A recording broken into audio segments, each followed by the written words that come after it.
Papai, essa é a hora em que nós abrimos a Tua palavra para repartir com a inspiração que o Teu Espírito Santo coloca em nós, Senhor. Eu quero te pedir que nessa hora, Senhor, Tu enche a vida do Teu Filho. Tu dê para ele inspiração, palavra, direção, que ele seja aqui um instrumento nas Tuas mãos, Senhor, usados por Ti, Senhor, para a edificação do corpo de Cristo. Porque assim, Senhor, o Teu Filho tem vivido a vida dele, Senhor, repartindo pão de casa em casa, Senhor, nas orações, com simplicidade, singeleza de coração. E, Pai, com a Tua presença inexplicável, mas palpável, sentida, Senhor, e vista. Então, mais uma vez, te manifesta nesse lugar, te manifesta na vida do Teu Filho, Senhor, e traz, Pai, o pão do céu ao coração e aos lábios do Franco na manhã desse dia. Nós te pedimos, faz assim em nome de Jesus. Amém. Amém? Amém? Amém.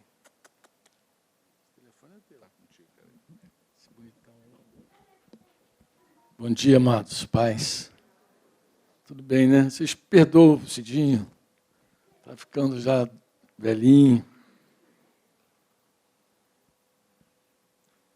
Bem, meus irmãos que já me suportam desde ontem, eu falei com vocês que eu estaria hoje com vocês aqui para tocar um tema que eu julgo que vai agregar o que nós conversamos ontem lá, na casa de Luciano e Ana Paula. Então, eu vou abrir minha Bíblia aqui. Eu dei um título para esse assunto, eu não sei se é o melhor título, mas é um título. Às vezes a pessoa ela não compreende bem a soberania de Deus. Eu coloquei assim, a soberania de Deus e a responsabilidade do homem. Eu percebo que há uma tendência muito forte da igreja nesse tempo de olhar para a soberania de Deus e ficar aí. E preferir, escolher, inclusive, crer numa teologia que diz que Deus faz tudo e você não faz absolutamente nada. Tudo acontece quase que automaticamente e tudo está escrito nas estrelas, né? Tudo já está declarado por causa dessa soberania, tudo está feito por causa dessa soberania.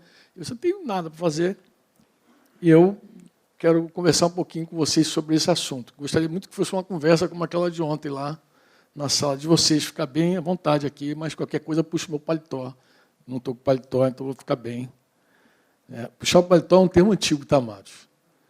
Termo antigo quando a gente subia no púlpito, naqueles púlpitos lá, que tinha aquelas cadeiras grandes. Tá, vocês lembram, né? A gente fala, o pastor normalmente diz assim, se o cara fala muito, puxa o paletó dele, se ele falar alguma coisa que está fora. Mas aqui, como eu não tenho paletó, não tem ninguém também atrás para puxar o paletó, só se o anjo vier aqui e me... Eu, quando me converti, acredito que aconteceu assim também com a maioria de vocês, a primeira coisa assim a primeira verdade que me tocou profundamente foi o fato de que Deus nos ama. Na verdade, foi a grande revelação que me levou para Jesus, foi descobrir o amor de Deus por essa criatura, né? Porém, Denise estava aguentando mais, ninguém suportava mais, né? E descobri que Deus me amava. Foi uma experiência assim, muito ímpar, porque o homem que me evangelizou, ele me desafiou a fazer uma prova com Deus. Eu não sabia mesmo que era isso, mas acabei, um dia, inspirado por Deus, orando a Deus e pedi a Deus para fazer algo dentro de mim.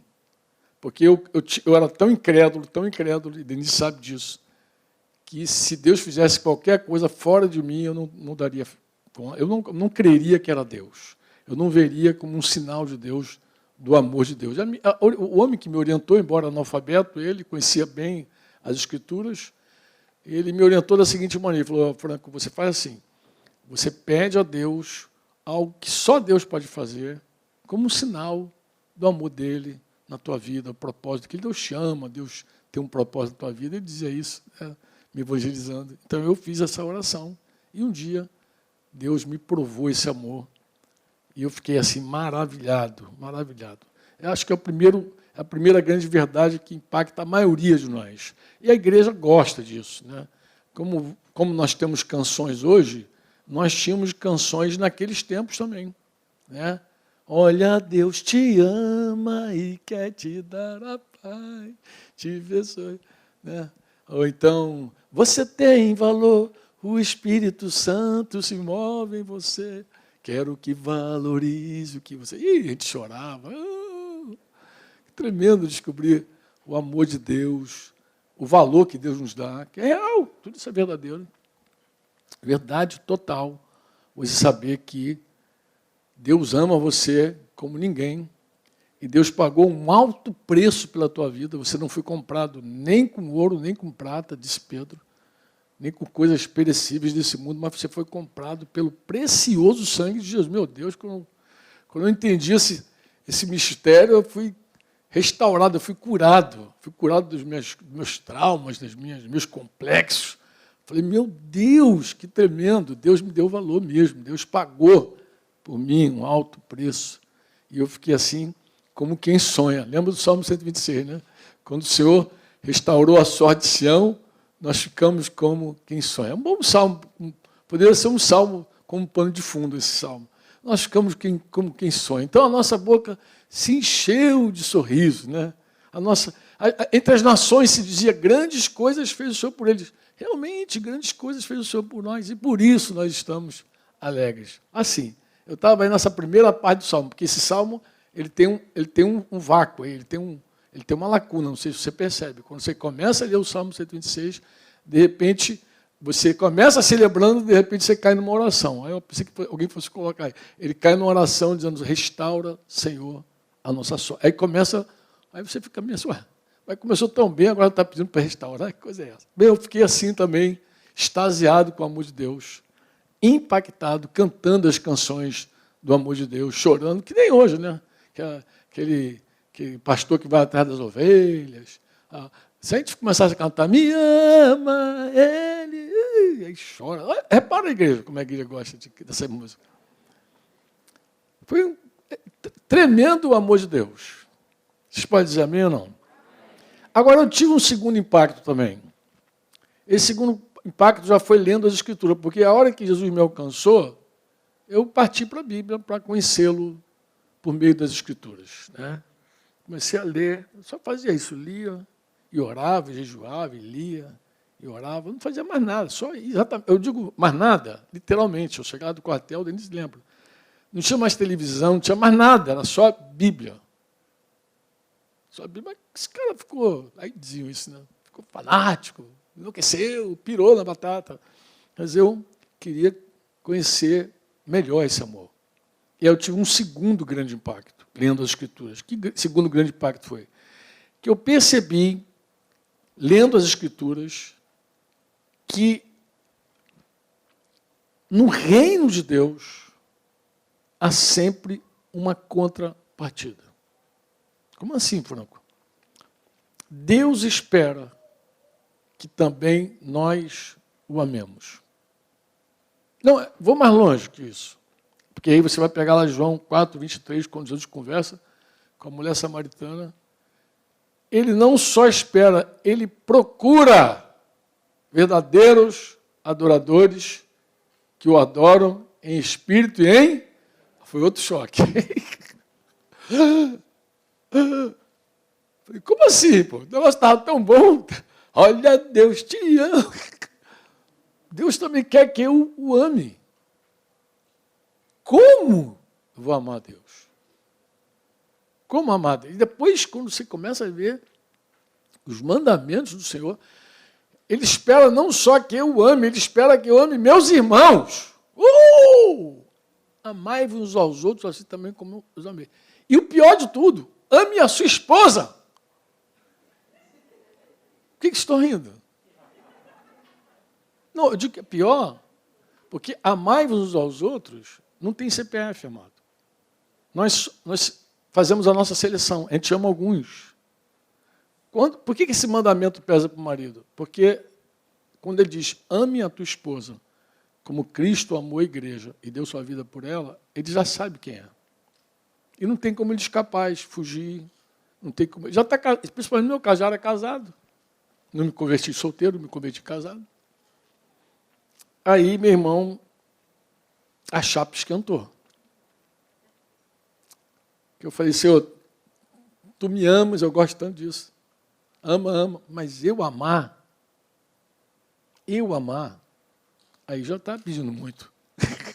Não, na verdade, o início da minha relação com Deus, ele não me pediu nada. Ele só dando. Ele deu Jesus, deu o Espírito Santo. Fui batizado com o Espírito Santo logo no início da minha carreira cristã. Deu o Espírito Santo. E ele foi dando, deu a igreja, eu conheci irmãos, uma família maravilhosa. Eu fui conhecendo gente em todo lugar, não era só onde eu congregava. Eu fui para o quartel, descobri que no quartel tinha outros irmãos lá, e a gente reunia na hora do almoço lá, né? União Evangélica, aquele intervalinho que nós tínhamos lá. Então, eu fui só ganhando, não tinha nenhuma contrapartida, em nenhum momento eu vi que eu tinha que dar alguma coisa. Né? E quando Deus começou a falar que eu precisava também dar frutos, que nesse casamento ia ter que ter filhos, e que eu era como Maria, eu estava grávido, literalmente grávido, porque nós damos um fruto, que é o do Espírito Santo. A nossa relação com o Espírito Santo dá fruto, tem que dar fruto. Se não dá fruto, alguma coisa está errada. E ele insiste com o fruto, e disse, inclusive, em João 15, que se não der fruto, não é discípulo. Discípulo dá fruto. E aí, aquele primeiro impacto não mudou, seguiu. Mas ele gerou em mim um grande também impacto no outro sentido. Ele mexeu com o meu egoísmo, com o meu egocentrismo. Ele mexeu com a minha centralidade do Franco no trono. Ele mexeu. Porque eu vi que Deus, ele procura verdadeiros adoradores. Naquela ocasião eu preguei uma mensagem, que depois virou um livreto chamado Achei a Davi. Eu finalmente descobri por que Deus amou aquele homem. Porque Deus procura verdadeiros adoradores que o adoram. Não é um homem perfeito, Davi, é um homem da lei, inclusive, que adulterou, matou, fez um censo vaidoso. Mas quando ele assumiu a viúva que ele promoveu, porque ela estava grávida dele, nasce um bebê, ele ama aquela criança adoece. Ele começa a jejuar, e jejua por 7 dias ao Senhor, esperando que Deus curasse o filho dele. E a resposta de Deus foi não. E disse que um dia ele percebe um movimento estranho no palácio, ele olha assim, meio assim, o que está havendo? Ele percebe que o garoto tinha morrido. Chama seus súditos lá e fala, o garoto morreu? E eles então dizem, majestade, morreu. A gente não quis falar, porque quando ele estava doente, estava nesse estado aí, o que a gente pensou? Se falar morreu, ele vai sucumbir, vai acabar o nosso rei. Mas disse que ele se levantou, ele se banhou, ele trocou de roupas, não disse que ele entregou o jejum, não disse que ele comeu. Ele seguiu adiante, foi lá e adorou a Deus naquela condição. Adorou. Adorar a Deus, a gente não adora pelo que Deus nos dá. A gente adora a Deus por quem Deus é. Nós louvamos a Deus por seus favores, que são muitos. Né? Seus benefícios, como diz o salmista. O que eu vou dar ao Senhor por todos os benefícios? O que eu vou dar?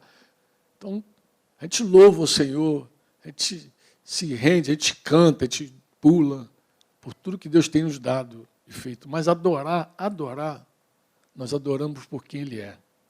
Quer ele faça, quer ele não faça, quer ele diga sim, quer ele diga não. A gente adora. E aí Deus procura essa turma, né? Procura essa galera. Quantos podem dizer amém? Deus, ele, na sua soberania e amor, ele nos deu graça. Mas ele espera, irmãos, que nós possamos responder à graça de maneira correta. A graça de Deus exige de nós uma resposta. Deus derrama tanto amor em nós, tanta graça, que o que ele espera de nós é uma resposta à altura.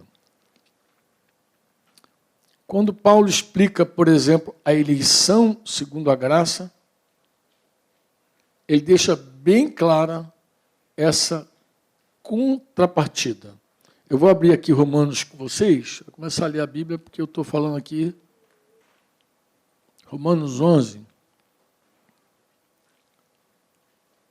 Acho que se a gente começar a ler do 7 diante, vai ficar bom.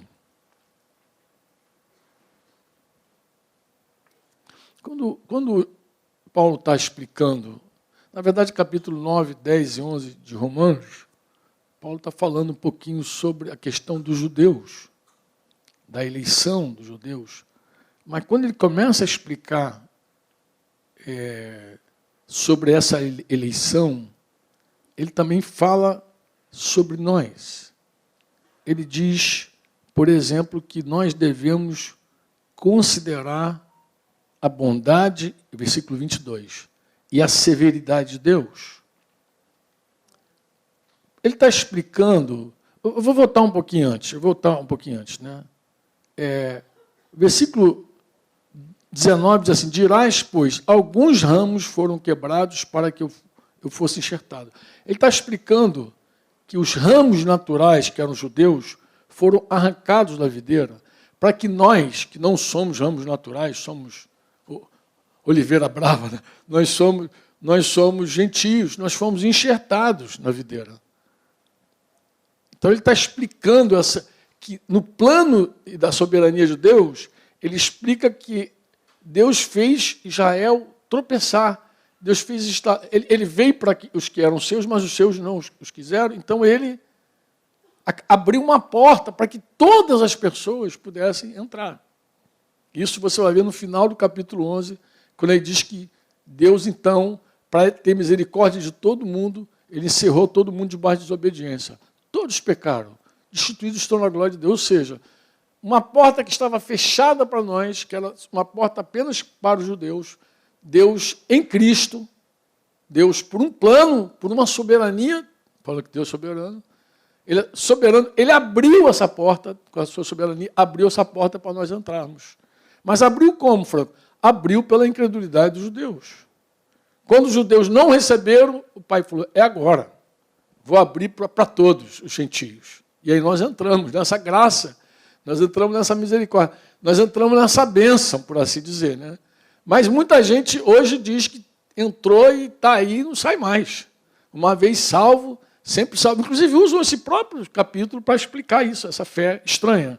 Mas quando eu leio aqui, Paulo vai dizer isso, né? Versículo 19. Dirás, pois, alguns ramos foram quebrados para que eu fosse enxertado. Ele, bem, pela sua incredulidade foram quebrados. Tu, porém, mediante a fé, estás firme, não te ensoberbeças, mas o quê? Mas o quê? Teme. Por que teme? Está tudo certo, está tudo arrumado. Já está tudo certinho. Por que eu vou temer? Se a passagem já está comprada, já vou chegar lá e pronto. Ele segue falando. Porque se Deus não poupou os ramos naturais, também não te poupará. Temor é isso. Temor é o final da tua jornada é mais importante do que o início da tua jornada. O que Deus fez contigo é muito bom, é muito excelente, mas você tem que saber o que você vai fazer com o que Deus te deu. Ele vai dizer assim, Considerai, pois, a bondade, a severidade de Deus, para com os que caíram, severidade, para contigo a bondade de Deus, se nela permaneceres. Essa parte que eu não gostava de. Quem gosta de um negócio desse? Tem uma contrapartida, se nela permaneceres. Está aí para vocês verem, não? Tá desse jeito? Está corretíssimo? Que eu tô... Se nela permaneceres. De outra sorte, também tu serás o quê? Cortado. Teme, porque se tu não levar a sério o que Deus fez na tua vida, se você achar que Deus cortou os judeus, entramos e não saímos mais desse barco, amado, vigia. Vigia e ora. Porque tem que haver em nós aqui temor mesmo, temor santo. Por quê? Porque ele diz que de outra sorte tu também será cortado. Eles também, se não permanecerem na incredulidade, serão o quê? Enxertados, pois Deus é poderoso para os enxertar de novo. Se fosse cortado, eles foram cortados, né? Pois se fosse cortado daqui por natureza, era oliveira brava, e contra a natureza enxertada em boa oliveira, quanto mais não serão enxertados na sua própria oliveira aqueles que são ramos naturais. Então ele está falando, Deus é poderoso para reenxertar os judeus nessa árvore. Bem, se você seguir aqui em Romanos, você vai ver uma coisa muito curiosa. Romanos 12. Vai lá para o 12. Lá. Olha que coisa interessante. Paulo vai começar a falar dos dons espirituais. Versículo 6, ele vai dizer assim, tendo, porém, diferentes dons, segundo a graça que nos foi dada, se profecia. Aí ele começa a falar dos dons. Agora, presta atenção. Se profecia, seja segundo a proporção da fé. O que é isso, Franco? É o seguinte, quem tem o dom de profetizar não deve falar além e nem ficar aquém. Essa é a tua responsabilidade. Deus te deu um dom. Agora eu estou falando dos dons. Ó. Deus te deu um dom. Pelo menos um ele te deu. Ele espera que você tenha uma contrapartida com o teu dom. Se você profetiza, não seja covarde. Tenha fé para falar o que Deus te deu. Mas também não seja almático, arrogante. Não fale, não queira se exibir, porque você corre o risco de falar uma coisa que Deus não está dizendo. Bem recente, um pastor famosão aí, da mídia gospel, profetizou para um camarada, para uma família, para um casal lá, e daqui a pouco o cara morreu, o cara que ele profetizou que ia ser pai de nações, morreu porque a mulher mandou matar. Uma confusão dela, mas é um negócio gospel aí desse... Mas, coitado, ele deve ter se excedido, falou o que Deus não disse para ele falar. Profetizar é assim, profetizar, você tem o dom. Agora, a responsabilidade desse excesso é dele. Inclusive, tem pastor que rachou com ele, porque ele não se humilhou e não pediu perdão. Ele tenta explicar por A mais B que aquela profecia era de Deus. Pô. Então, a responsabilidade é tua. Deus te deu um dom. Olha como é que você profetiza. Pô. Ele segue falando. Ele diz assim, esse ministério,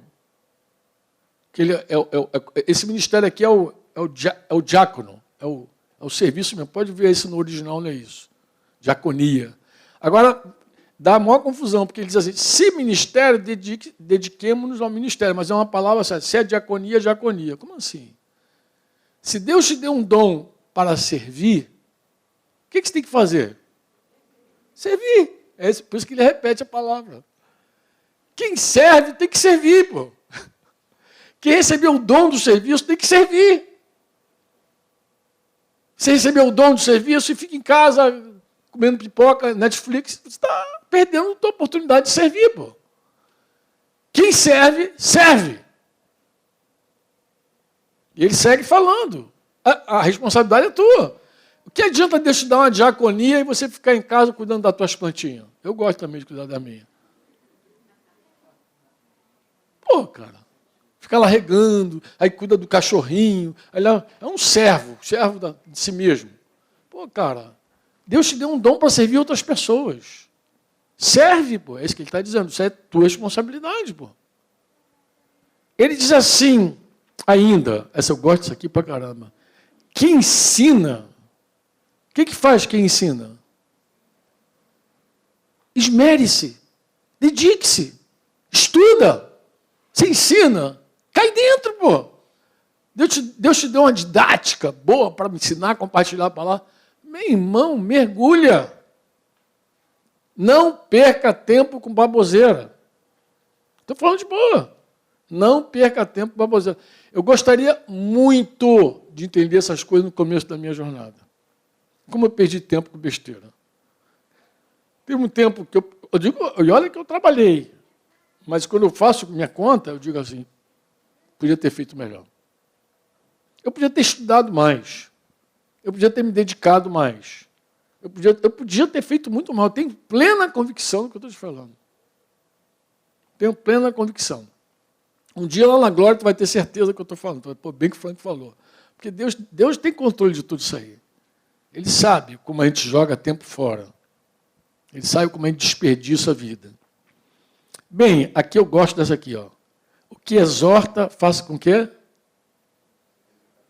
Cara, você sabe que a palavra aqui, eu fui examinar o que exorta, é porque é engraçado, tem até uma versão que vai dizer, aquele que exorta. A palavra, quem exorta, se apresenta. Porque exortar é animar. Vou pegar melhor. Exortar aqui é aquele dom que você tem de colocar aquela pessoa no ombro e carregar ela. Literalmente, você carrega a pessoa nos ombros. Em geral, quem exorta não precisa falar muito. Você, para animar alguém, você nem precisa falar. A tua presença anima. Quando você tem um dom, esse dom, quando você chega, a pessoa faz assim, fulano está aí. Fulano chegou. É um dom. A tua presença levanta a pessoa. Mas o que ele está dizendo aqui é o seguinte, se você anima, saia da tua bolha. Se você anima, se aproxima. Pô, dá até uma música, hein? Se você se anima, se aproxima. Sai do teu mundinho, sai da tua bolha e se apresenta para animar alguém, pô. O que adianta você ter o dom de animar pessoas se você vive numa bolha tua? Você está ali, você anima. O que adianta? Aquele da parábola lá do samaritano descendo lá de Jerusalém para Jericó, 27 quilômetros, parece, descendo ali, de Cu. Diz que o sacerdote passou, o levita passou, e chega um samaritano. O samaritano, ele nem fala, ele não precisa falar nada ali, mas ele se apresenta. O sacerdote saiu de lado, o levita saiu de lado, mas ele se apresenta. Ele desce da montaria dele, quebra o esquema da agenda dele, porque tem uma agenda, né? Também todo mundo tem agenda, né? Você, para socorrer alguém, tu tem que mexer na tua agenda. Socorro é assim, socorro surge na hora que não está. Socorro não está na tua agenda. Tu não fala lá com o Google ou com aquela tua secretária, Alexa, coloca aí, hoje tem socorro às 14 horas. Tu não faz isso, porque socorro, a Alexa não vai dizer, olha, 14 horas tu tem um socorro para dar, não vai dizer isso. Está rindo? Tu não faz isso, os caras que gostam. Tu não faz isso. Você, em geral, o socorro surge e quebra teu esquema. Socorro muda todo o teu esquema. Socorro chega e quebra. Mas tem gente que foge, mesmo com dom de exortar. Mesmo que tem dom, tu tem dom, cara. Você sabe, o que eu estou falando aqui, o Espírito Santo vai dando testemunho, porque o Espírito Santo vai falando dentro do coraçãozinho. Então, essa é para você, essa é para você, essa é para você. O Espírito Santo sai espalhando geral aí. Se apresenta, sai da tua bolha. É isso que ele está dizendo. Sai da tua bolha. O que contribui, faz o quê? Porque o que contribui? Espera aí, contribui. Quem contribui? Cara, olha, aqui ele está falando de um dom específico, amados. Mesmo, um dom específico mesmo, de contribuir. Agora, essas pessoas aqui, com certeza ganham mais que outras. Eu já ouvi gente dizer assim, cara, Franco, quando eu boto a mão, sai dinheiro. Eu não tenho dúvida, eu falo, é verdade, você tem esse dom. Mas que adianta ter esse... Ganhar dinheiro não é pecado, irmãos. Só vai saber de pecado quando você tiver que gastar o dinheiro. Verdade. Ó, verdade, estou falando para você, verdade. Eu tive um sonho uma vez que eu ganhava era um cheque ainda, na época. O cara me dava um cheque, mas, rapaz, imagina dinheiro. Eu nem sabia quanto dinheiro tinha naquele cheque. Mas eu passei o sonho angustiado, o dia inteiro angustiado. Quando eu acordei, eu falei, graças a Deus que é um sonho. A minha angústia era o que eu ia fazer com tanto dinheiro. Porque, se é algo que Deus te dá, o que você vai fazer com isso? Eu falo com os irmãos que ganham dinheiro. Eu digo, ganhar dinheiro não é pecado. Mas você já sabe o que vai fazer com esse dinheiro todo? Eu não queria estar na tua pele. Porque ou você acha que Deus não vai acertar contigo? Você acha que Deus não vai dizer, mas eu dei para você. Ou você quer que a viúva pobre, no dia da ressurreição, levante e passe por você e diga, figuraça que você é. Os ninivitas vão julgar a geração de Jesus. Falei isso ontem com vocês. Né? A viúva pobre ela pode fritar os ricos e pode fritar até os pobres. Se ela se levantar no dia do juízo, ela pode dizer, você se escondeu atrás da pobreza para não dar. Porque ela, sim, ela deu tudo que tinha, mesmo sendo pobre. Então ela frita ricos e pobres. Se ela se levantar no dia do juízo enfurecida. Tomara que não. Tomara que não, viuvinha. Quando levantar aí, levanta de boa. Não, melhor a gente não estar nem desse lado, de ser julgado. É melhor estar no lado que julga. Quantos podem dizer amém? Bem, ele segue falando. Agora eu vou falar com os pastores. O que preside? Tem que ser diligente. Diligente aqui ó, é o contrário de preguiçoso. O que é uma boa presidência? Uma boa presidência é aquele cara que promove. Pega a palavra, vai ver o que é presidência. Leia. Se intera. Promove, puxa no peito, ajunta, porque pastor congrega. Por isso que a Bíblia diz, fere o pastor, dispersa o rebanho. Pastor é congregador. Ele ajunta a gente. Quando eu falo pastor, não estou me referindo só aos presbíteros, aqueles irmãos que têm poder. Eu estou falando pastor entre vocês aí. Quem pastoreia de verdade entre vocês, ajunta. Tem essa força, tem essa liderança. Deus te deu isso. Deus te deu essa liderança. A gente chama de liderança. Né? Deus te deu essa presidência.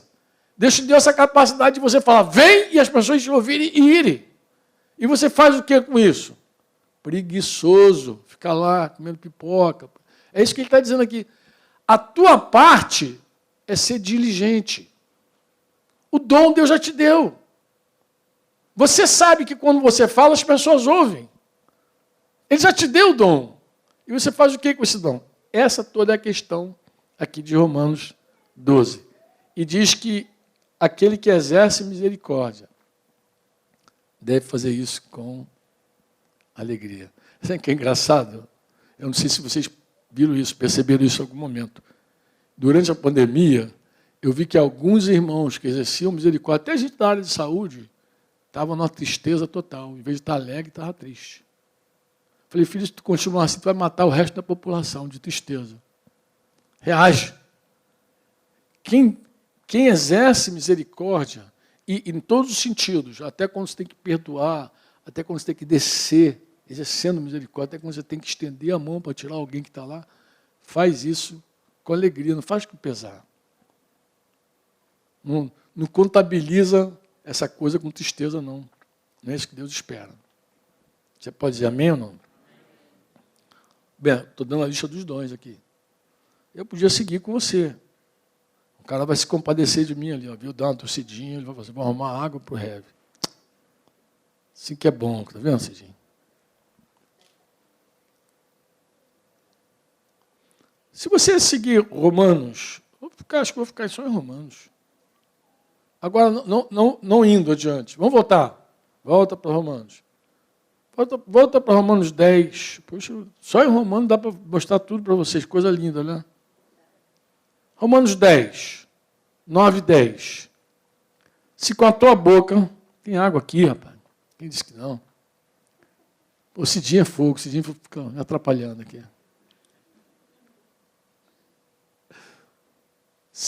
Vamos lá, Romanos 10, 9. Se com a tua boca confessares Jesus como? E em teu coração? Que Deus o quê? Serás o quê? Bem, você sabe que alguém, para confessar Jesus como Senhor, ele tem que ouvir que Jesus é o dono de tudo. Alguém tem que dizer para ele. Para ele crer no coração que Deus o ressuscitou dentre os mortos, alguém tem que dizer que Jesus está vivo. Alguém tem que dar essa notícia. Ó, Jesus vive, ele está vivo. Ele é o Senhor. Jesus Cristo vive e é Senhor. Paulo está dizendo que se alguém crer com o coração, confessar com a boca, crer com o coração, será salvo. Amém ou não? E ele explica por quê. Porque com o coração se crê para a justiça e com a boca se confessa a respeito da salvação. Agora, ele diz também, vai citar a escritura aqui, todo aquele que crê não será de forma alguma confundido. Está citando Isaías 28, 16. Mas ele vai dizer assim no versículo 14, depois de dizer o 13, né, que todo aquele que invocar o nome do Senhor será salvo. Como, porém, invocarão em quem não creram? Segue aí. E como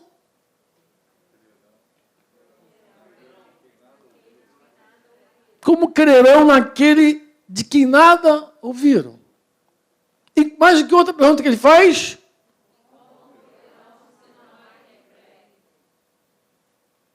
Quem convence o homem do pecado, da justiça e do juízo? Quem prega? Nós. Nós pregamos. Nem os anjos pregam.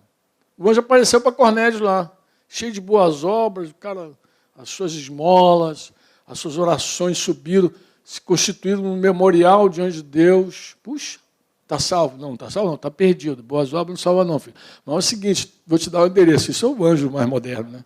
Vou te dar o endereço do cara que vai mandar a letra para você e você vai se converter. Espera aí, ele está lá, chama Pedro. Aí Pedro vem e prega. Pedro nem queria ir lá pregar. Por outras questões, tá, amado? Questões de Pedro era impedimento religioso. Embora, é muito engraçada essa história, porque Pedro foi o cara que inaugurou no Pentecostes. O que vocês estão vendo? São 9 horas da manhã. Não tem ninguém bêbado, não. O que vocês estão vendo aqui foi... Aí cita Joel. Derramarei do meu espírito sobre toda etnia. Toda etnia, a palavra ali é etnia. Toda raça. Toda etnia. Derramarei do meu espírito sobre toda a carne. É o que vocês estão vendo. Olha que Pedro falando. Eu não sei se você sabe, mas naquele dia, Jesus...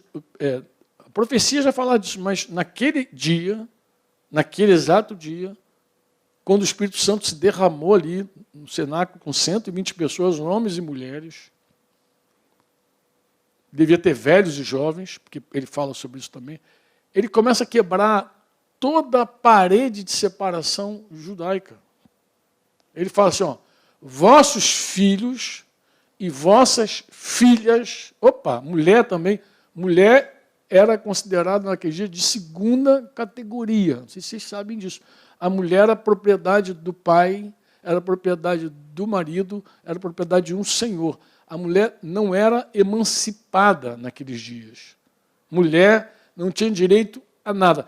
Todos os assuntos que você vai ler na Bíblia sobre divórcio, nunca é a mulher se divorciando do marido. É o homem dando carta de divórcio. É o homem repudiando. É o homem botando a mulher para fora. A mulher não tem direito a nada. A mulher consta, inclusive, na lista dos bens dos homens. Né? Por isso que diz, não cobiçarás a casa do teu próximo, a jumenta do teu próximo, a mulher do teu próximo. Tem um texto lá que a mulher aparece do lado da jumenta, inclusive. Na declaração do imposto dele de renda, como se faz, declaração de bens, ele podia colocar 2 mulheres, 3 mulheres, uma mulher. Claro, estou aqui fazendo dando um exemplo para você entender. Mulher era propriedade, mulher era um bem do homem, a mulher. Então o judeu separava. O judeu acordava de manhã, fazia uma oração piedosa, não sei se você lembra. Graças te dou, Pai, porque eu não sou gentio, porque eu não sou mulher. Essa era a oração de um judeu piedoso. Mulher fazia parte daquela oração. Não sou mulher. Graças, ainda bem que eu não sou mulher. Glória a Deus. Olha, eu sou reunião assim. Glória a Deus, que nós não somos mulher, só os homens aqui. Mulher não aprende. Mulher não podia aprender. Tinha um rabino famoso nos dias de Jesus que ele falou, é melhor rasgar a Torá do que ensinar a Torá para uma mulher. Para tu ver o nível de separação de homem, mulher. Homem, mulher. Não, na verdade não era assim, não. Não é mulher, não era homem, mulher. O cara estava lá em cima, a mulher lá embaixo. É assim que eles viam a mulher. Mas naquele dia disse, o meu espírito vai fazer com que meus filhos, vossos filhos e vossas filhas vão profetizar. Ou seja, aquela barreirinha homem-mulher caiu. Tem até umas irmãzinhas alegres, né, cara? Tá, de repente tu vai achar que foi o feminismo que te libertou, mas não foi não, filha. Foi Jesus mesmo. Se você tem dúvidas sobre isso, é só você visitar os países muçulmanos que tu vai ver que a mulher segue sendo propriedade em alguns lugares dos homens. Né? Aí você vai ver isso tranquilo. Aí pensa que foi o feminismo. Não foi não, filhinha. Quando eu vejo uma feminista, eu digo, coitadinha dela. Ela não entendeu ainda o mistério. É assim, quem te deu, quem te colocou no lugar de igualdade foi Jesus, por meio do Espírito Santo de Deus. Ele fez isso. Mas não só homem e mulher. Ele disse, vossos velhos sonharão sonhos, vossos jovens terão visão, que era outra separação. Velho era o top de Israel. Cabelinho branco, aquele cabelinho branco, ele era o top de Israel. Também tem uns branquinhos aqui do lado, eu tenho poucos. Porque só tenho pouco mesmo, né? Pô, cara, velho é velho, jovem é jovem. Sabedoria está com os velhos. Assim eles pensavam. Não. Deus também quebra isso.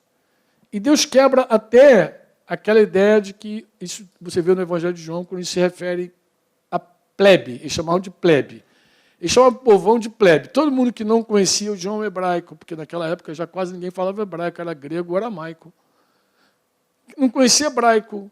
Aquelas pessoas que não tinham nenhuma cultura da lei. O que ele chamava? O que ele dizia? O que ele dizia? Essa plebe é maldita. Assim que ele chamava. Plebe maldita. E aí, obrigado, meu irmão. Essas graças. A plebe é maldita. Até sobre os meus servos e as minhas servas derramarei do meu espírito naqueles dias e profetizarão. Então, essa classe social que existe até hoje na igreja, tipo que existe na igreja, a gente tenta quebrar, né, irmão? Mas os irmãos não cooperam muito não com a gente. Chamando a gente de apóstolo.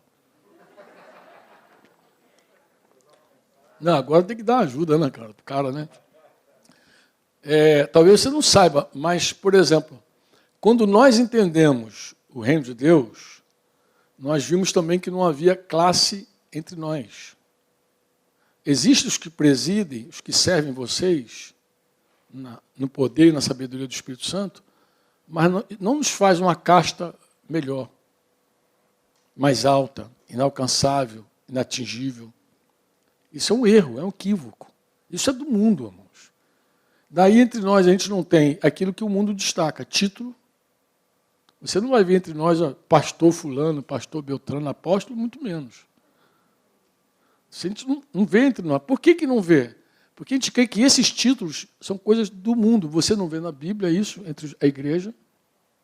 Você não vê na Bíblia e não vê de verdade no começo da igreja, ali. Jesus Cristo é o Senhor, Ele é o que tem título, é o Kyrios. Ele. Agora nós somos servos uns dos outros com os dons para servir os irmãos, como eu falei ontem. Então, a gente não tem aqui destaque com título, a gente não tem destaque com roupa, porque roupa também dá destaque, dá ou não dá? Dá ou não? Se você foi bandido algum tempo da tua vida, bandido espertinho, você deve ter se vestido bem, né? Porque bandido que se veste bem dá golpe melhor. Estou falando aqui de um 7-1, assim. As pessoas julgam o outro pela aparência, no ato. Eu digo, irmãos, eu falei outro dia lá no encontro desse, minha esposinha, aquela que até o irmão falou que está parecendo minha filha hoje, depois a gente vai tratar esse assunto. Minha esposa, coitadinha, o que ela já foi discriminada, inclusive no lugar onde a gente... Olha, no lugar onde a gente residiu há alguns anos, a gente morou em 2 condomínios classe A, agora a gente voltou para a nossa realidade, né, amor? Mas, cara, os caras tratavam a Denise assim, confundiam ela como funcionária, com alguém, uma secretária, uma pessoa que estava servindo lá.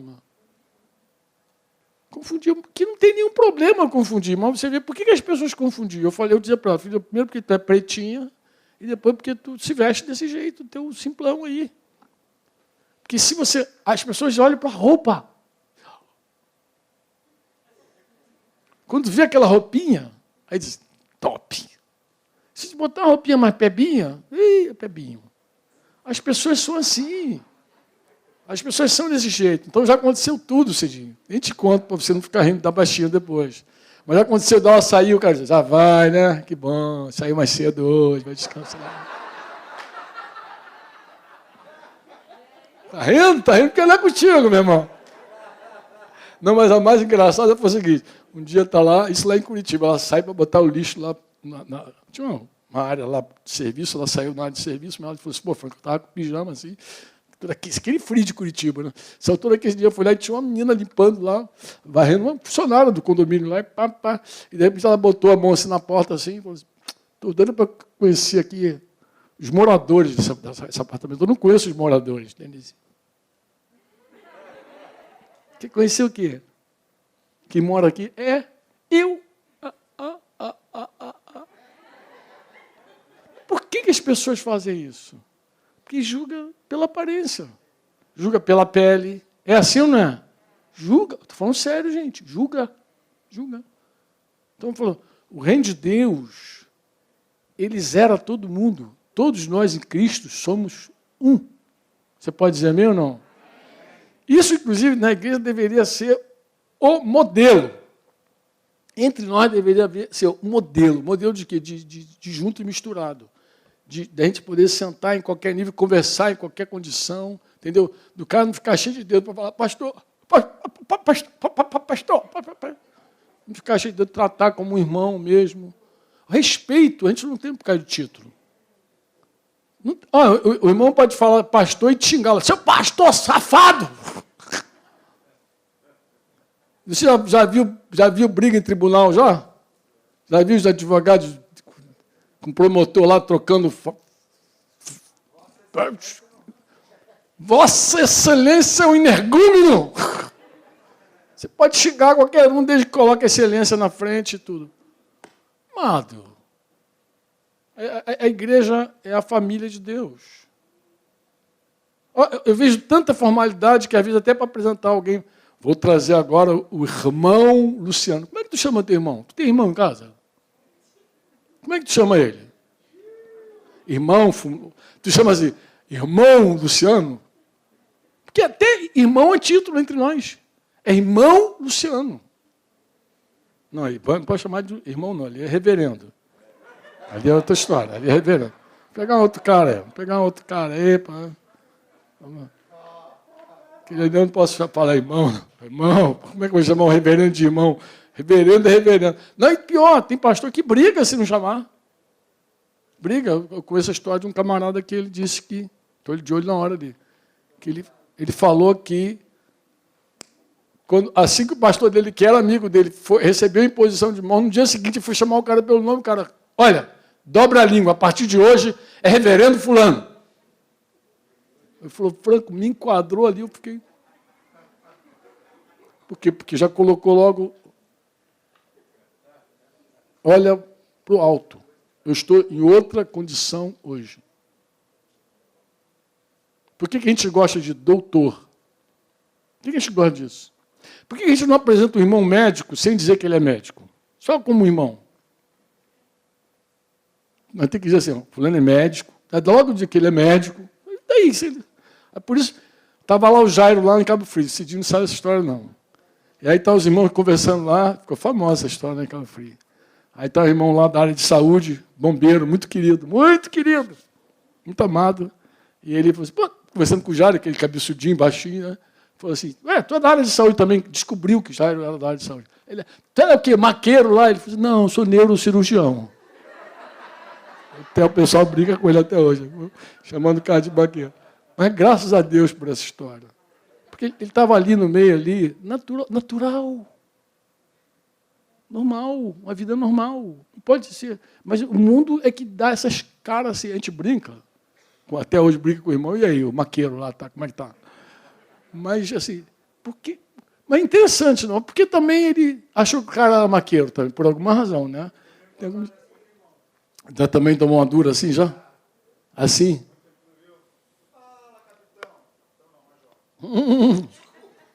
Já fui promovido, sou major. Outro nível agora, né?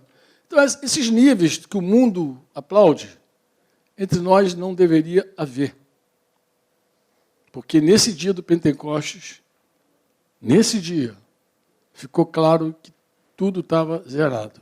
E Pedro deu o anúncio, e Pedro depois não queria entrar na casa de Cornélios para pregar. Ele falou que era para todo mundo, mas é para todo mundo, mas não é. Depois Deus teve que convencê-lo com um lençol descendo, subindo, mata e come, e mata e come. Eu não como, eu não mato, eu não quero. O anjo devia voltar e dizer, Senhor, ele não quer. Mas volta lá mais uma vez, leva para ele mais uma vez esse lençol, para ver se ele se arrepende. Até que ele foi na casa de Cornélio, foi lá contra gosto pregar na casa de Cornélio. Como crerão se não há quem pregue? Quem é que prega? Quem é que convence? Então você vê que Deus separa a soberania dele. Quando nós pregamos, a gente não sabe quem Deus vai tocar, sabe? Mas Deus, na soberania dele, toca alguém. Deus conhece os corações. Amém ou não? Às vezes você está pregando para uma pessoa, o outro está ali ouvindo, o cara é tocado e o cara que você está focado aqui não é tocado. Você está conversando, o vizinho está mais interessado que ele. Fala mais, quero ouvir. É assim. Mas precisamos pregar. É a nossa responsabilidade pregar. Ai de mim, disse Paulo. Ai de mim, sou devedor, disse Paulo. Paulo disse que era devedor de todo mundo, devia geral. Ai de nós, a gente tem que falar, pô. Essa é a nossa parte, é abrir o bocão e falar.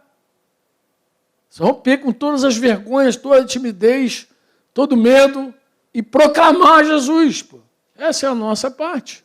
Quantos podem dizer amém? Como crerão se não há quem pregue?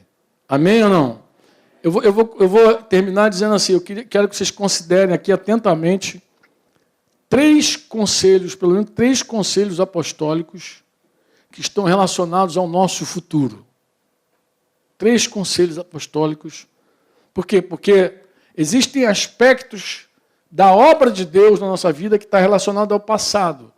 Mas essas coisas que estão no passado, elas se projetam no futuro e a gente precisa enxergar isso com muita luz e muita clareza. Por exemplo, quando tu lê na Bíblia sobre salvação, você pode dizer assim, não, mas eu li lá que eu fui salvo. Nós somos salvos. Mas está certo, você foi salvo. Mas eu li na Bíblia que eu sou santo. Você está certo, você é santo. Não, mas eu li na Bíblia que eu sou um eleito. Você está certíssimo, você é um eleito. Você está certíssimo. Você está certo. Mas o que a Bíblia também fala sobre a salvação que você recebeu? O que você faz com a tua salvação? Filipenses 2:12. O que você faz com a tua salvação? Diz aí, meu filho. Você devia estar até na memória. O que você faz com ela? Ih, mas estão tímidos pra caramba. Faz o que com a salvação? Então, Deus espera que a salvação que Ele me deu, porque ninguém desenvolve o que não tem, você só desenvolve o que você tem. Deus operou uma salvação em você. E Deus espera que você faça o quê com a salvação? Deus está falando, o texto sumiu dali, mas Deus está falando conosco, desenvolvei a vossa salvação, pô. Desenvolve a sua salvação. É Coríntios, né? É Filipenses, que ele vai. Coríntios também fala sobre santidade. Mas assim, aqui ele vai dizer, desenvolvei a vossa salvação. Amém? Com o quê? Com temor, lembra de Romanos 11 lá? E tremor. Você desenvolve. Essa é a parte tua, pô. O que você faz com a tua santidade? O aspecto futuro da tua salvação é isso aqui, desenvolvido. Se você recebeu algo de Deus e não desenvolveu, você fracassou. Ah, mas o que eu vou fazer? Fala com ele, irmão. Isso é problema teu com Deus. Jesus falou, se em mim nada podeis, vai para Deus, pô. Vai para Deus e Senhor, tu me deste uma grande salvação. Eu quero desenvolver a salvação, pô. Eu não quero ficar nanico. Eu não quero ficar um crente mirrado. Eu não quero ser uma criatura que não desenvolve espiritualmente. Eu quero desenvolver o que tu me deixe, pô. Fala com Deus, Deus vai te dirigir em tudo. Deus não vai deixar você confuso.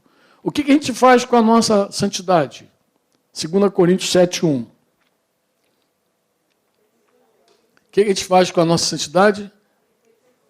O que Deus espera que a gente faça com a nossa santidade? Ah, mas porque ela não está perfeita? Não. A palavra aperfeiçoar aqui é amadurecer. Deus te deu uma santidade, uma semente. O que você faz com essa santidade? Amadurece. Faz ela teleiós, faz ela crescer. Faz ela ficar aperfeiçoada. Desenvolve. E dói, nego. Dói. Quando você entende o reino de Deus, aí você vai ver que Deus vai trilhar contigo caminhos dolorosos. Dolorosos.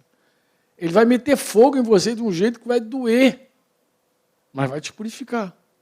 Se você não desistir, seguir com Jesus, tu vai ver que de tempos em tempos você não é mais a mesma pessoa.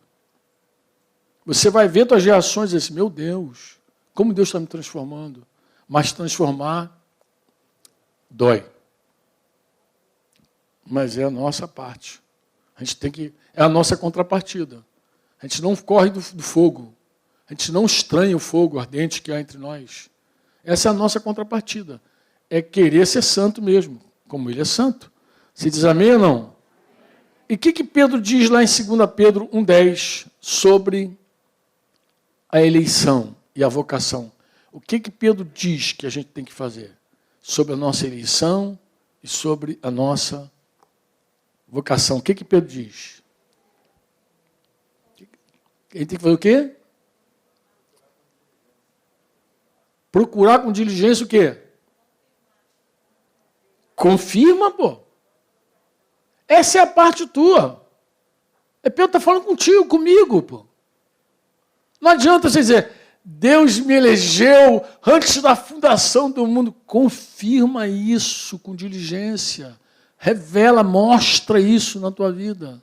Como é que você faz parte desse time? Porque não adianta você dizer que é um eleito se alguém olha para a tua vida e acha que você está jogando no time contrário. Está jogando no time contra. Adianta você dizer que é um eleito? Ah, irmão, eu estou na graça. E o cara olha para a tua vida, é uma desgraça. Graça, irmão, é o contrário da desgraça. Desgraça é a ausência da graça. Então não resolve você ficar declarando com a boca, se não mostrar com a vida. Pô.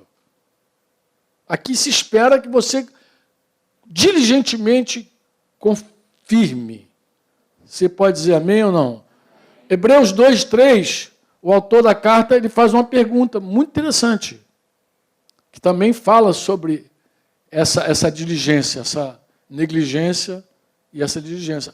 A versão aqui que ele vai usar, essa versão é NAA, né? Ela é boa. Ela vai dizer... Ah, não, essa aqui já é RA. Essa aqui é ideal para esse texto. Porque diz, como escaparemos nós se nós negligenciarmos tão grande salvação? É uma pergunta? Eu sei que tem gente que vai dar nó em pingo de éter para responder. Mas é uma pergunta direta. O que você faz com tão grande salvação? O que você tem feito? Posso dizer amém? Posso dizer amém? Amém para quê? Eu posso dizer amém que você entendeu? Eu posso dizer assim, amém? Assim é, você concorda comigo? Sim. Eu quero terminar lendo um texto contigo aqui de Hebreus 10. Falando de Hebreus, vamos pegar Hebreus. A gente pegou Romanos. Vou terminar lendo Hebreus 10, 25 em diante. Porque aqui tem um conselho assim tão tremendo, uma palavra tão direta. Eu acho que aqui vai resumir tudo que eu quero falar com vocês. De 10, 25 em diante. Conselho imediato, a palavra direta é a primeira, é assim, não deixemos de congregar, como é costume de alguns. Por que algumas pessoas deixam de congregar? Ele vai dizer aqui. Antes, ou ao contrário, então ele vai explicar por que algumas pessoas deixam de congregar. Os pastores prestem atenção. Antes, façamos admoestações, e tanto mais quanto vedes que o dia se aproxima. Se você tem uma impressão de que o dia está se aproximando, de que o tempo é esse, mais do que nunca, você não deixa de congregar e você passa a corrigir teus irmãos. Corrige teus irmãos. Porque se você acha que o dia está chegando, mais importante ainda você admoestar, advertir os irmãos. Cuidado, amado, cuidado com isso, tenha atenção com isso. Olha, isso está errado. Mais importante, por quê, Franco? Porque olha só o que ele vai dizer no versículo seguinte. Porque se alguém não te admoestar, se alguém não te corrigir, se alguém não chamar a tua atenção, você pode começar uma vida deliberada no pecado. Uma vida que você, tá bom, vou ficar aqui, uma vez salvo, sempre salvo, isso aqui estou predestinado mesmo para a glória, vou chegar lá, e começa a viver, então, uma vida miserável no pecado. Olha o que o autor vai dizer. Porque se vivemos deliberadamente em pecado. Ah, mas isso é para incrédulo. Não, não é para incrédulo. Lê bem. Depois de termos o quê? Recebido o quê? O pleno conhecimento da... Já não resta sacrifícios pelo pecado. Já não resta. Pelo contrário, meus irmãos, existe uma expectativa, uma expectação horrível de juízo e fogo vingador prestes a consumir os adversários. Aquele papo de que o cara está desviado e diz assim, não, mas eu estou desviado, mas um dia eu volto. Um dia você está enganado. Existe um limite. Existe um limite. A pessoa tem que acordar enquanto é tempo, enquanto ela pode. Existe uma expectação de juízo. É por isso que as mães, quando têm filho desviado, clamam. Pai chora. Não chora porque... Por que ele chora, seu bobão? Ele vai voltar um dia. Não, chora porque tem uma expectação de juízo dentro. A pessoa sabe que pode pesar sobre um filho que ama, sobre uma pessoa que... Por isso que clama, por isso que ela dobra o joelho e fala, meu Deus, salva o meu filho. Por isso, porque ela sabe que tem uma expectação de juízo. Ela sabe disso. Quem coloca lá é o Espírito Santo. O Espírito Santo não respeita a teologia, irmãos. O Espírito Santo não respeita a teologia. Essa teologia que tem por aí, o Espírito Santo não respeita ela. O Espírito Santo não se enquadra na nossa teologia. Inclusive, mesmo quem tem uma teologia boa, dentro do coração tem um Espírito Santo que clama. E clama e você chora e ora. E quando você chora e ora, Deus vem e te socorre, e te responde. Porque Deus quer mesmo responder o teu clamor. Você diz amém ou não? Sem misericórdia, morre pelo depoimento de 2 ou 3 testemunhas quem tiver rejeitado a lei de Moisés. Assim era na lei de Moisés. Quando o cara deliberadamente escolhia pecar, deliberadamente ele queria ofender a Deus, deliberadamente, vou fazer mesmo, acabou, eu sei que Deus quer assim, mas eu vou fazer assado. Com 2 testemunhas era suficiente para chegar lá e matar o cara, morria.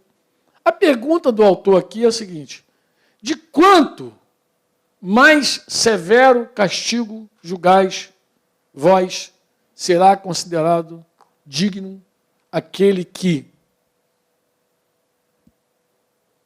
Porque o cara que é crente e abraça o pecado, deliberadamente, não é o que está lutando contra o pecado, não. É aquele que já desceu a guarda, já aceita ficar na lona apanhando do pecado. O cara que aceita viver em pecado deliberadamente, segundo as Escrituras, segundo o que a gente está lendo aqui, ele tem 3 atitudes com Deus. Ele voltou a pisar sobre Jesus. Ele está pisando sobre Jesus, mais uma vez. Ele profanou o sangue da aliança. Aquele sangue derramado de Jesus, ele misturou com sangue de bode, com sangue de qualquer outro sangue. Profanou o sangue. E ele ultrajou. Ele deixou o Espírito de Deus indignado. Ele desprezou o Espírito da graça. Da graça, tá, amados? É da graça. Então, tarefa nossa também, qual é? É ajudar os irmãos a não viverem em pecado.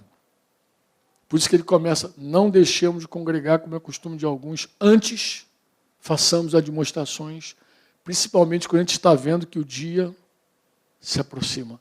Esta é outra responsabilidade que nós temos. Irmãos, eu podia fazer aqui com vocês o dia inteiro, deu meio-dia. Eu podia seguir falando aqui de tudo que é responsabilidade nossa, que Deus espera que nós façamos. Nós, se teu irmão pecar contra ti, vai arguí-lo entre ti e de sobra. Ele espera que nós façamos. Responsabilidade nossa. Amém? Eu sei que é muito simples o cara dizer assim, não, eu já me converti, agora Deus vai fazer tudo. Deus espera que você faça algumas coisas. Não faça o que compete a Deus. Isso é pecado, isso é só soberba, arrogância. Mas faça o que compete a você, pô. O que compete, se você não fizer, você é preguiçoso, relaxado, negligente. Entenderam a mensagem? Não. Irmãos, eu não vim aqui para desanimar vocês, não. Eu vim aqui para animá-los. Mas eu vim também colocar uma palavra que cause em você o mesmo impacto que causa na minha vida. A espada corta dos dois lados. Com temor e tremor, a gente pode se voltar para... Na verdade, a gente deve viver coladinho com Jesus. O ramo que está ligado a Jesus dá fruto.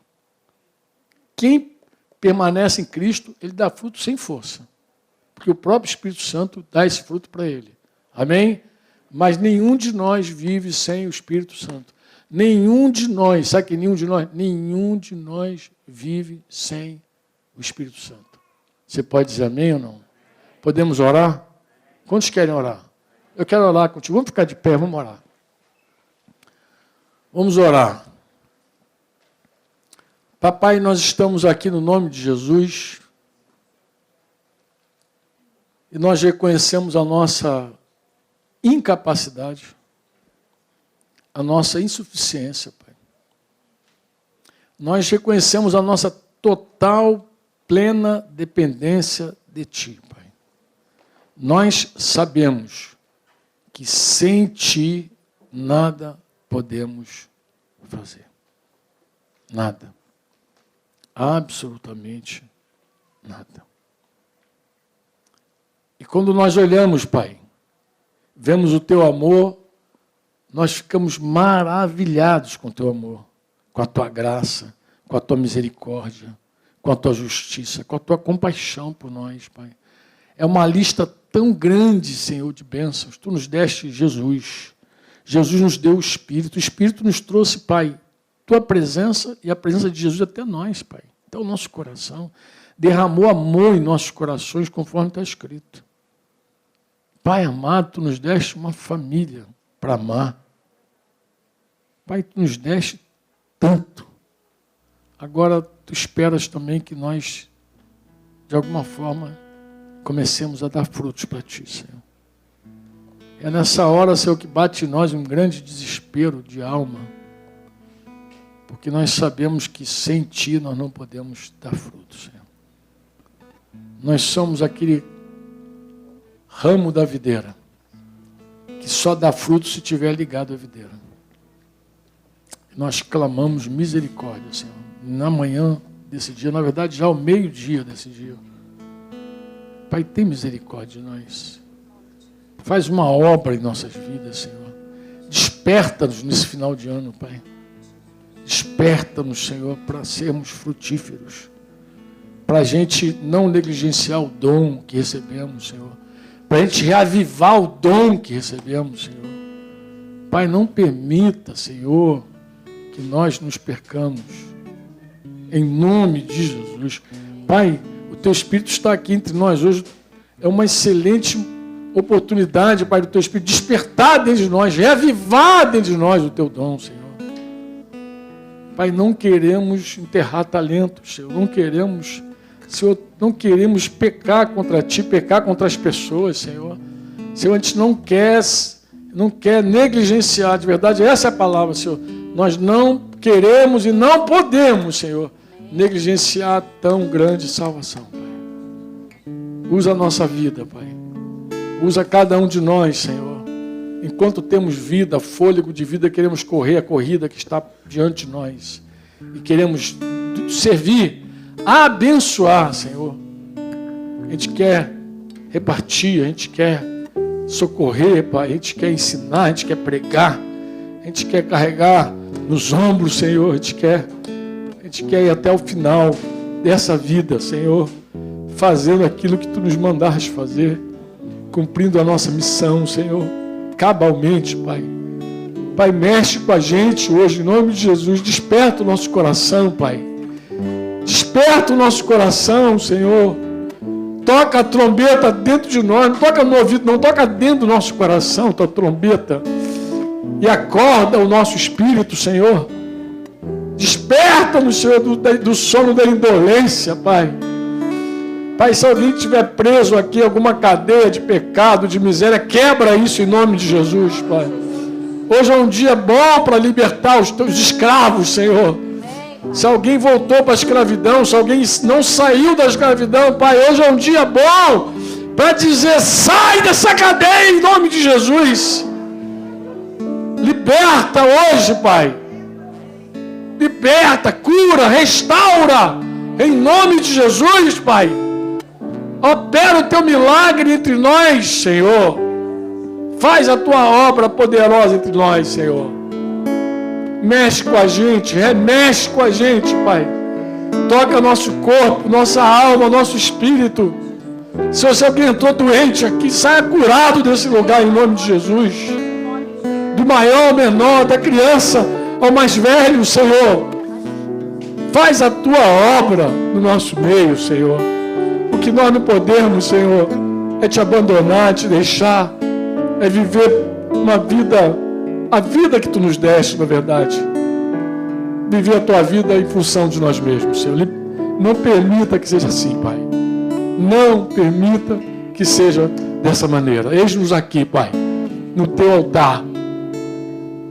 É a nossa vida entregue mais uma vez, no nome de Jesus, para que Tu faças tudo que Tu tens conosco, Senhor. Todo o Teu plano, todo o Teu propósito se cumpra em nossas vidas.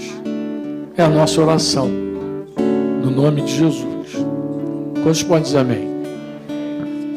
Amém.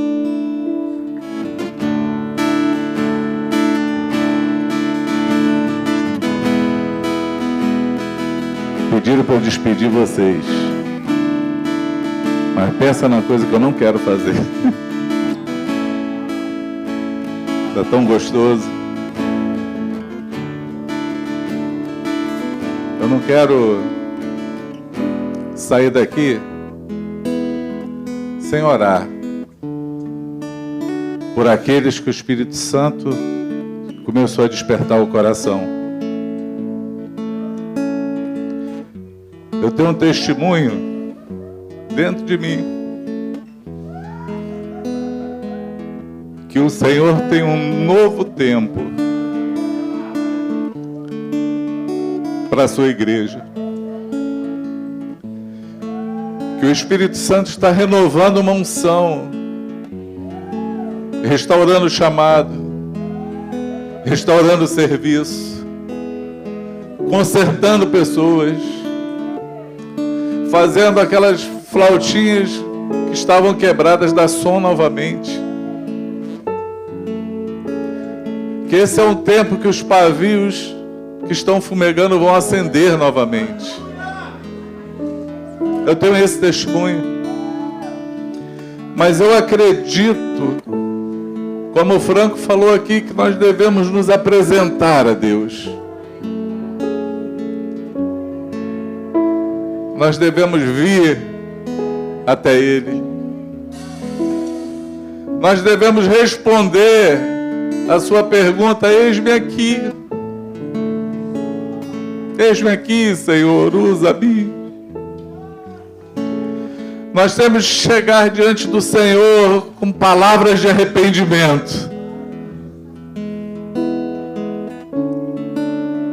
Convertei-vos ao Senhor. Nós precisamos nos apresentar. Porque o Senhor diz que todo aquele que o recebe, vem a Ele.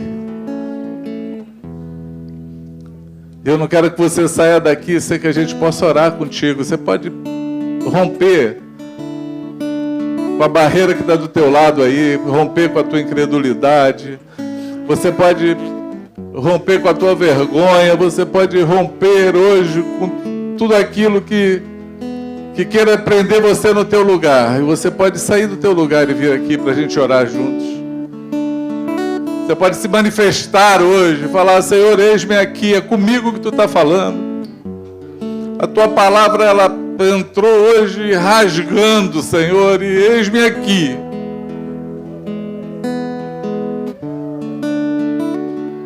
Eu não sei o que fazer, a não ser a me apresentar e me render.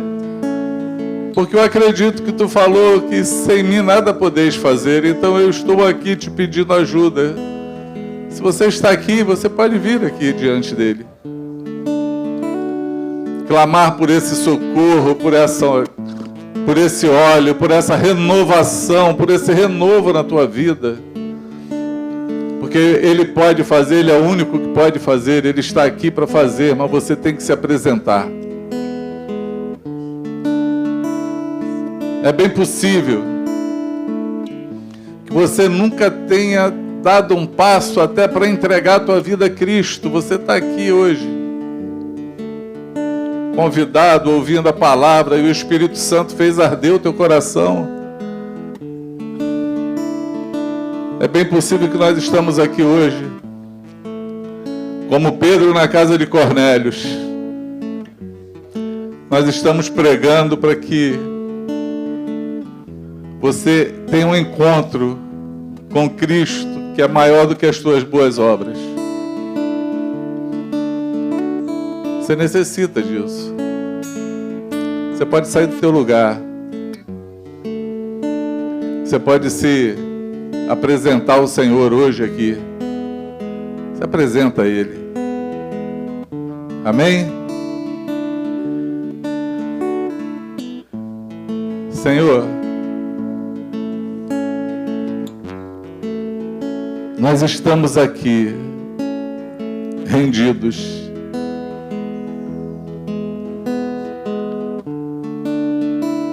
Com o coração rendido diante de Ti, Senhor.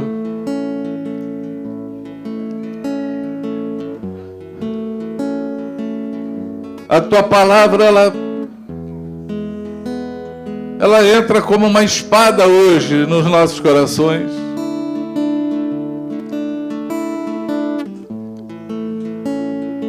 Mas nós te suplicamos, Senhor, renova a nossa vida, restaura a nossa vida, aviva os dons que há em nós, Senhor. Precisamos fazer isso, mas não queremos fazer sem o Teu poder operando em nós. Então, manifesta mais uma vez o Teu poder, Senhor, o Teu fogo, o Teu óleo, a Tua graça. Porque nós queremos nos levantarmos daqui hoje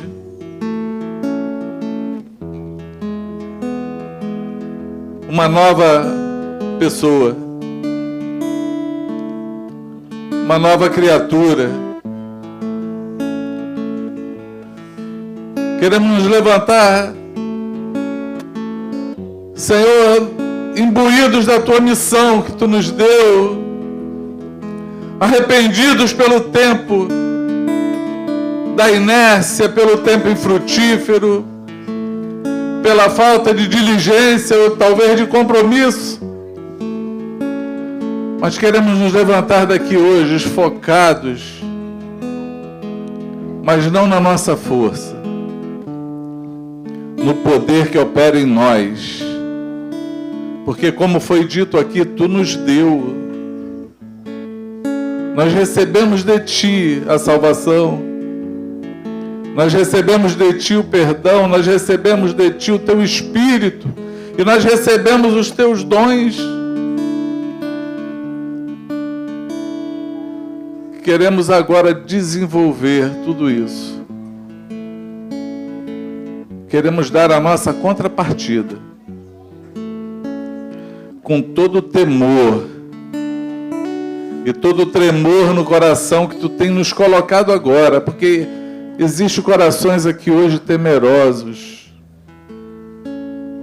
mas esse temor é um temor gostoso, não temor de medo, é um temor de reverência para aquele que reina soberanamente e é dono das nossas vidas. Receba agora, meu amado, em nome de Jesus, um óleo fresco sobre a tua cabeça. Receba agora, em nome de Jesus, uma porção dobrada do poder do Senhor sobre você. E se levante em novidade de vida, para frutificar, para glorificar o Senhor e para manifestar Jesus ao mundo. Seja a tua vida uma vida que faz diferença aonde você chegar, em nome de Jesus. Se o que te prendeu até aqui foram pecados, cadeias, o poder que opera em nós, que arrebenta as cadeias, está aqui. Você se levante com arrependimento, com palavras de arrependimento, com pedidos de perdão, com restauração, para trilhar livremente o caminho que o Senhor te chamou para viver. Seja assim, em nome de Jesus. Quantos podem dizer amém? Seja assim.